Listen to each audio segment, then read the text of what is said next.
you're a pianist who's curious about getting into the world of playing for weddings, maybe you've been asked to play for a friend's ceremony, or you're wondering how to turn this into a paid gig, you are in the right place. I'm Rachel Ehring. I'm a collaborative pianist coach, and over the years, I've played for more weddings than I can even count. Today, I'm sharing my top tips for becoming a successful wedding pianist so that you never have to worry about ruining a bride's big day. Which, by the way, at the end of this video, I'm going to tell you why you never need to worry about that. One of the mistakes I made when I first started playing for weddings was not asking enough questions beforehand. The more information you can find out before the actual wedding day, the more prepared you will be.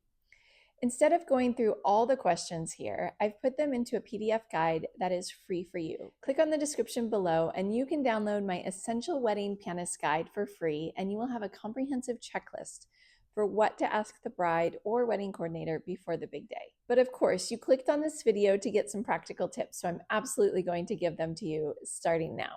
Every wedding has a basic structure: prelude, processional, ceremony, and recessional.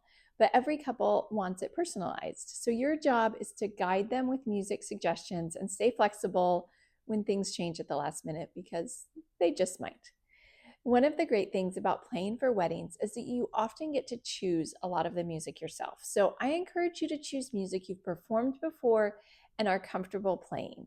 This is not the time to learn a new Chopin etude or Beethoven sonata. Now, because we are musicians, sometimes you might be playing for the wedding of one of your musician friends, and they might have more specific requests. I have definitely had that happen before. But you are allowed to say no and offer an alternative if you aren't able to meet all of their requests. Here's a pro tip for you. Always ask how many people are walking down the aisle and in what order. That will help you plan transitions and time out the music perfectly. And be sure you know who the last person down the aisle is. Often it is a tiny little ring bearer that is hard to see, and you want to make sure he gets all the way to the front of the church or the venue before you start playing the bridal march.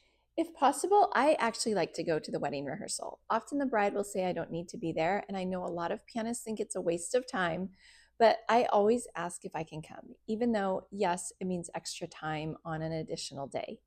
But being at the rehearsal will allow you to time everything out. You will have a much better idea of how long it is going to take the bridal party to get down the aisle, exactly what your cues are going to be, and what the piano and sound system are like. Trust me, you will feel much more at ease going into the ceremony if you have been at the rehearsal. And you might even find out that you really are only going to need to play one page of that 8-page processional that you've been stressing out about and practicing day and night. I want to mention the business side of weddings because this is important. Most likely the couple has never done this before, so they don't know what they don't know. So it is your job as the pianist to make it as easy on them as possible. Don't make them come up with everything. Send a simple contract, an invoice, and a checklist. It helps you look professional and keeps everyone on the same page. The smoother you make the experience, the more likely you are to get referrals. More than likely, the young couple has friends getting married in the near future, and if you are a breeze to work with and very professional, they will recommend you to their friends. Now, I mentioned at the beginning that I would tell you why you never need to worry about ruining the bride's big day. One of my piano friends once told me about how she had missed a few notes during the bridal processional, and she was so worried about having ruined everything. And I told her, I hate to tell you this, but no one was thinking about you when the bride was walking down the aisle. So you do not need to worry. You are definitely not the center of attention as the wedding pianist. Everyone is there to have fun, see their friends get married, and as long as you show up professionally, you will be successful, whether it's your first wedding or your 100th.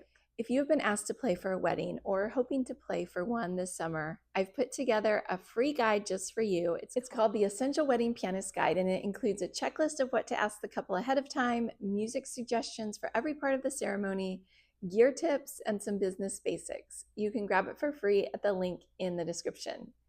Whether you're playing your first wedding or looking to get more serious about it, this guide will help you feel confident and prepared. Thank you so much for watching, and happy wedding playing.